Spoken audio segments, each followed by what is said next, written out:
appreciate things that have happened and what has been said. By way of passing maybe one message that they probably would have wanted to pass to us. But I have the privilege of having listened to the conversations that were taking place, the dialogue, which was well facilitated by Prof. Nyanda, as well as the presentations that were made by colleagues before, Mrs. Ngcobo and Mrs. Mhlanga. So I have that privilege. So when I was asked to then stand in, I felt I should just jot down a few things, because essentially you have had keynote addresses throughout this morning. Everyone who has spoken today has really been building up on what I think, and in fact even beyond what we would have heard. If you go to our theme, it's about men, how we can be men of integrity. But generally, not necessarily in the context of our workplace, but essentially in the context of society as a whole, in the context of our community. And I always want to try and keep things simple. But of course, you can do research and then try to take simple things, complicate them, or complicated things and simplify them. It's up to you. But when you have the little time that we have, I think we must try and just simplify things into basics. Integrity. How do you judge integrity? When do you see that this is a man of integrity, and therefore we must build our society towards having more men of integrity? There's a story of a US golfer. Very few people play golf or know golf, but many people I know would know soccer and so on. But in golf, there's something called a penalty stroke. And if you place the ball and it moves, and somehow you don't take it back to the correct position, and you hit it from where it was as it moved forward, that's called the penalty stroke. And in one of the games, which cost this golfer, Bobby Jones, a championship medal, the ball moved and no one saw it move. He still hit the ball, but as they were clapping hands for him for what they thought was a good hit, he said, no, but that was a penalty stroke. And when people congratulated him, nobody had seen him, that was. And when people congratulated him for being a good sportsman, Jones replied, it's like congratulating someone for not robbing a bank. In other words, that's what really we should all do. You don't become a man of integrity because everybody is watching. If you take this back to society and how we tend to live our lives, many people have several lives. In church, you present a particular image. That one often upright, soul, ready to go to heaven. And we start seeing that you may not be like that when there is a threat maybe of death. Then you don't want to go where you are saying you must go. And And it's usually because behind this upright man in church, but there's another character that he displays maybe at home. Many a times you find that the same man who's upright in church abuses his wife at home, abuses his children at home, because of some confusion, within that man. I am going to just put one or two propositions about some of the things that have led to this and how we can salvage our situation. We are not rooted in a moral foundation. In society, there are many people who are not rooted in any moral foundation. If you go back to the past and how our communities, particularly our African communities, and in fact other communities as well, you would find that the structure, the family structure, was such that morals were taught at home, but not necessarily through someone just standing and teaching, even though that happened too, but simply by children observing how their parents behaved. And good behavior and integrity was one of the things that were held, that were of great value, whether you were seen or you were not seen. Now, what has happened is that in our society now, we do certain things in order to be seen. Sifuna ukubonwa singabantu abathize kanti asibona. And that's partly the reason why, and it's instilled by us as well. Maybe unintentionally, where our children, particularly our boy children, grow up with certain ideas about what to be a man means. And in some cases, they go astray because of those ideas, and that nobody is there to correct them. But also, because we don't have a strong moral foundation now in our families and in our communities, they also don't have role models against whom they should model their lives to say, I want to be like so and so. The lack of role models, particularly on the moral side, results in situations where our children, not just boys, but both boys and girls, end up having wrong role models, end up worshipping certain things that are not necessarily going to improve their lives or make their lives better in future. Material things, for example, is one of those things that we try to, I don't know whether consciously or unconsciously, but there's a lot of push for material things. And where we can't afford, for example, as parents, to have all the material things that we've made our children believe that they deserve them, they should have them, then they look around and see children who do have those things.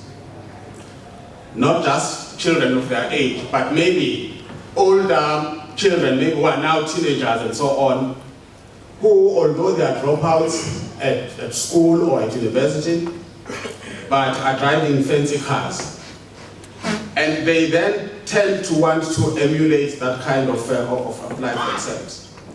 And it's all to do with the fact that we lack a strong moral foundation in our communities. And the solution to that is for us to play our role as a Department of Education. But as a Department of Education, we can't play that role alone. But we can lead in terms of ensuring that the community that we work in both inside the school premises and outside, benefits from how we ourselves carry ourselves in the first place, and the values that we pass on to the children that we care for. But the parents have that role as well.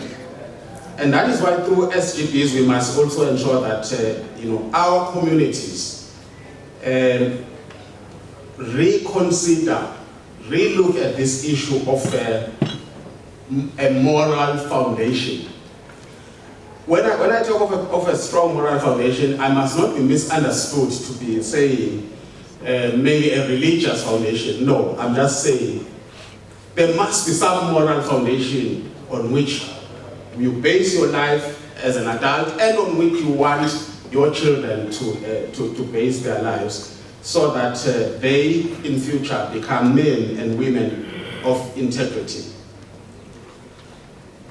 And how ourselves can we improve ourselves and be men and women of integrity, but men of integrity in the first place?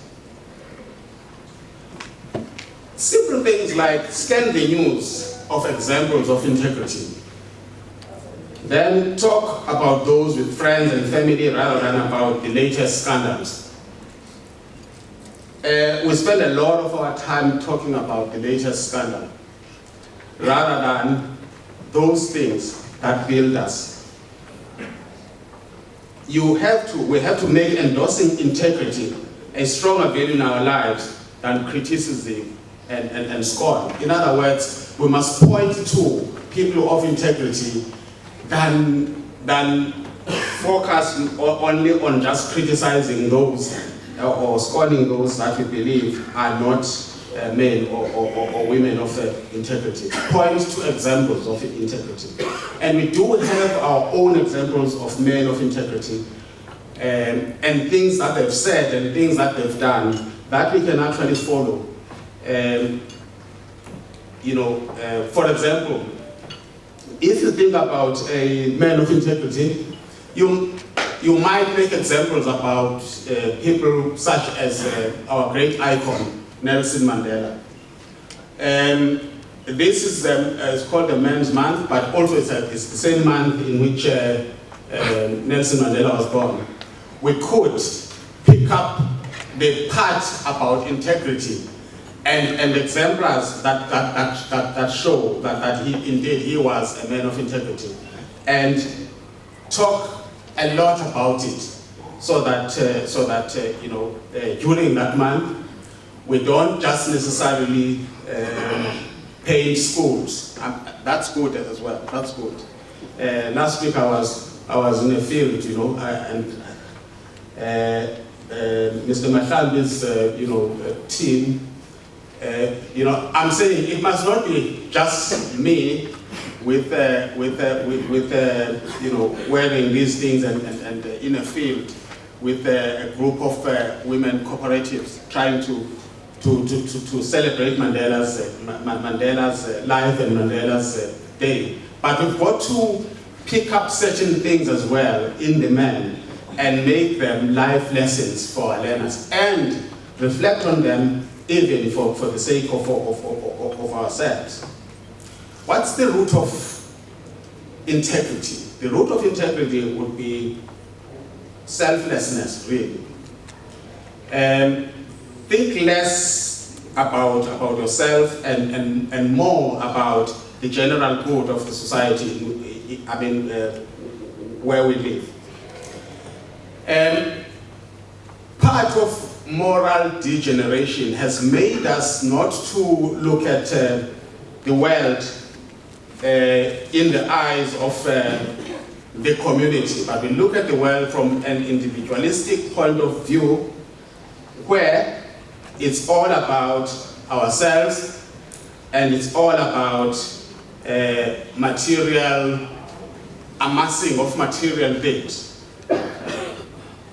And it's one of those things that contribute to the moral degeneration and to eroding integrity in ourselves as human beings, not necessarily now,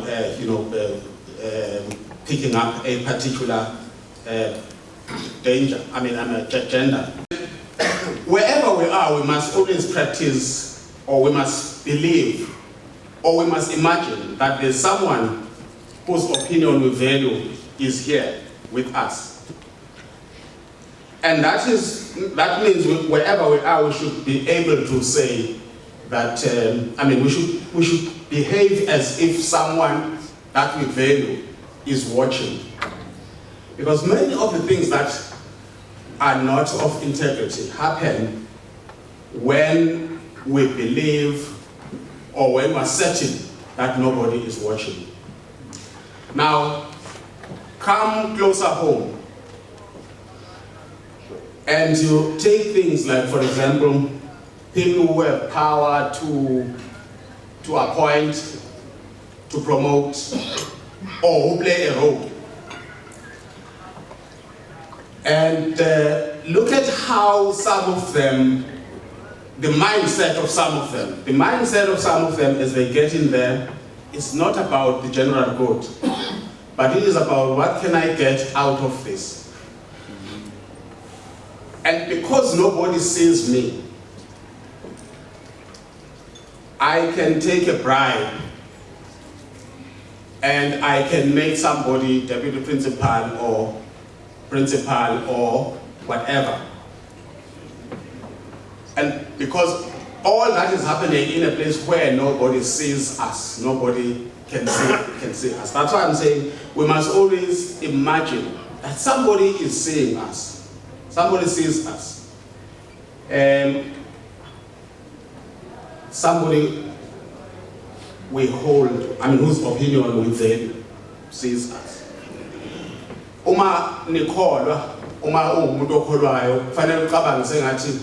You must always remember one thing, that as usithela ngane uthi we leadership yenu ebandleni ukuthi singashaya abazalwane ngoba akekho sibonayo. And as you say singashaya abazalwane ngoba akekho sibonayo, you are forgetting that you should actually be focusing on that moral compass of yours and actually saying that maybe somebody sees me. And if you believe in God, you would say God sees me. But if you believe in your ancestors, you would say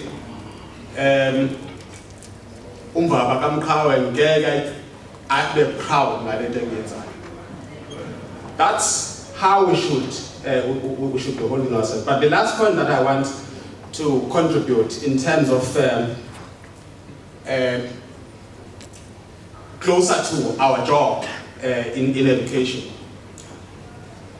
both at home and in our work situation if we are teachers, but if we are in education in general, we must do this. We must hold our children accountable in the first place. Because people would say to teach is to learn, and that's true. To teach is to learn. As you teach, you also learn. But we must also remember that every lesson we bring to our children is something that we should hear too.